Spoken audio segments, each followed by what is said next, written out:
বুঝলে অবলাকান্ত, আমি একজন শান্ত শিষ্ট পত্নীনিষ্ঠ ভদ্রলোক। আমি একজন শান্ত শিষ্ট পত্নীনিষ্ঠ ভদ্রলোক। 1980-র 24শে জুলাই পৃথিবীর মায়া ত্যাগ করে চিরতরে বিদায় নেন মহানায়ক উত্তম কুমার।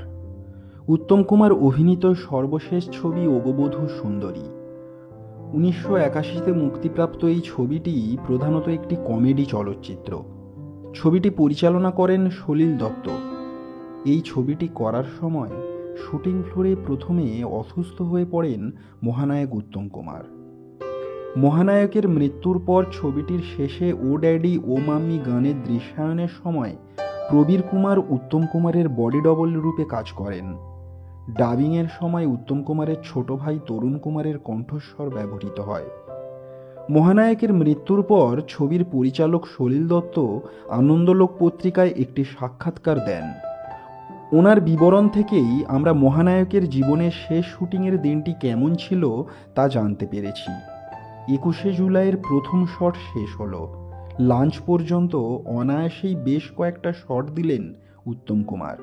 ভীষণ জলি মুড। লাঞ্চ ব্রেক হলো। উত্তম কুমার ফিরে গেলেন মেকআপ রুমে। বাড়ি থেকে দুপুরের খাবার এলো। উত্তম কুমার খেলেন না। পরিচালক জিজ্ঞেস করলেন, খেলেন না কেন? খেলে আর কাজ করা যায় না। ঘণ্টাখানেক পরে আবার কাজ শুরু হলো। বেশ কয়েকটা শট ভালোভাবেই হয়ে গেল।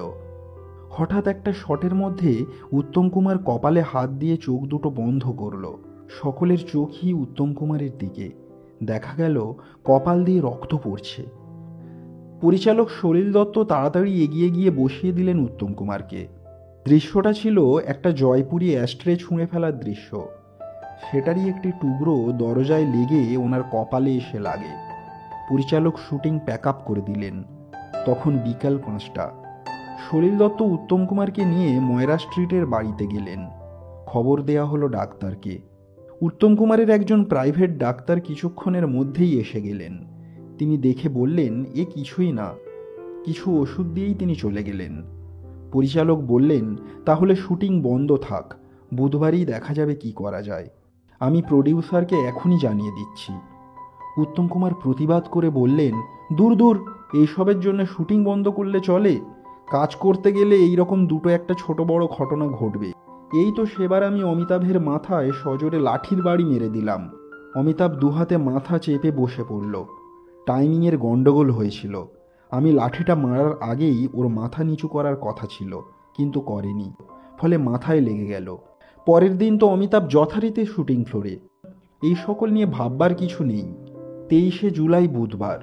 ওই দিন অন্যান্য দিনের মতোই সকাল 11:15 নাগাদ উত্তম কুমার টেকনিশিয়ান স্টুডিওতে এসে গেলেন। পরনে সাদা পাজামা পাঞ্জাবি।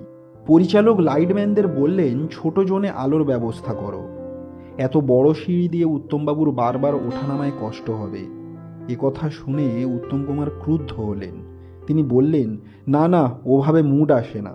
অনেকখানি জায়গা না পেলে মুভমেন্টে অসুবিধে হয়। বাধ্য হয়েই বড় জোনের ব্যবস্থা করা হলো। দাড়ি কামাতে কামাতে সিঁড়ি দিয়ে নেমে আসার একটি অসাধারণ দৃশ্য। চিত্রগ্রাহক পঙ্কজ দাসের কথায় মহানায়ক ভীষণই খুঁতখুঁতে ছিলেন। যতক্ষণ না নিজের শট পছন্দ হচ্ছে তিনি ছাড়তেন না। যতবারই পরিচালক দৃশ্যটিকে টেক নিচ্ছেন, মহানায়ক বারবার ডায়ালগ বলে ঘাড় নাড়াচ্ছেন। কিছুতেই পছন্দ হচ্ছে না। এভাবে রিটেক হচ্ছে বারবার। পরিচালক সলিল দত্তের শট পছন্দ হলেও উত্তম কুমারের পছন্দ হচ্ছে না। সেটে সবাই কিছুটা অধৈর্য হয়ে পড়ছিল। কিন্তু মহানায়কও নাছোড়বান্দা। নিখুঁত না হলে হাল ছাড়বেন না। আজও এটা ভাবলে অবাক লাগে, খ্যাতির মধ্য গগনে যিনি আজীবন দণ্ডায়মান ছিলেন, সেই তিনি অভিনয় জীবনের সায়ান্নে এসেও কতটা পারফেকশনিস্ট। এরপরই অপ্রত্যাশিত ঘটনাটি ঘটে যায়। রিটেক করতে করতে হঠাৎ উত্তম কুমার হাঁপাতে শুরু করলেন। জোরে জোরে শ্বাস পড়ছিল তাঁর। কোনো রকমে বসে পড়লেন। সবাই হতচকিত। সকলেই ঘিরে ধরল মহানায়ককে। হইচই শুরু হয়ে গেল। হাঁপাতে হাঁপাতে জল চাইলেন মহানায়ক। তার আগেই কে যেন একটা গ্লাস ভর্তি জল নিয়ে এসেছিল। একটা ওষুধ সঙ্গেই থাকতো মহানায়কের। কোনো ক্রমে জলটা মুখে ধরে রেখে কটা ওষুধ খেয়ে নিলেন। পঙ্কজবাবুর কথায় ওষুধ খাওয়ার পর দেখলাম কিছুটা ধাতস্থ মহানায়ক। শ্বাস প্রশ্বাসও স্বাভাবিক ছিল, তবু তাকে বেশ মলিন লাগছিল, যেন ভারী একটা ধকল গিয়েছে। কিন্তু মুখের হাসি অমলিন। সবাইকে অভয় দিলেন, তার কিচ্ছু হয়নি, ভয় পাওয়ার কারণ নেই। ওই দিনের মতো শুটিং মুলতুবি হয়ে গেল। ওই দিন রাতেই আবার একটি পার্টিতেও গিয়েছিলেন উত্তম কুমার। কারোর নিষেধ শোনেননি। পার্টিতে একটু বেশি খাওয়া দাওয়াও করে ফেলেছিলেন তিনি। রাতে বাড়ি এসে ফের অসুস্থ হয়ে পড়েন। এরপর ভর্তি করা হলো বেলভিউ নার্সিংহোমে। অবশেষে 1980-র 24শে জুলাই বৃহস্পতিবার রাত 9:30 নাগাদ প্রয়াত হলেন বাঙালির চিরকালীন মহানায়ক উত্তম কুমার। ওগবধূ সুন্দরীর ওই দৃশ্যটি যে মহানায়কের জীবনের শেষ শট হবে, কেউই তা ভাবতে পারেনি। ধন্যবাদ।